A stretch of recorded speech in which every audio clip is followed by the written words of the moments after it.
நிலவின் ஒளியை பிடித்து பிடித்து பாலில் நனைத்து கன்னங்கள் செய்து விட்டார். உலக மலர்கள் பறித்து பறித்து 2 பந்துகள் அமைத்து அமைத்து பெண்ணை சமைத்து விட்டார். அழகு என்பது ஆண்பாலா பெண்பாலா என்பதில் எனக்கு சந்தேகம் தீர்ந்தது. அழகு என்பது நிச்சயம் பெண்பாலடா.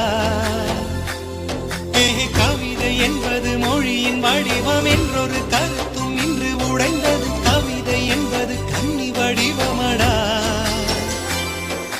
மின்னலை பிடித்து மேகத்தில் துடைத்து பெண் என்று படைத்து வீதியில் விட்டு விட்டார்.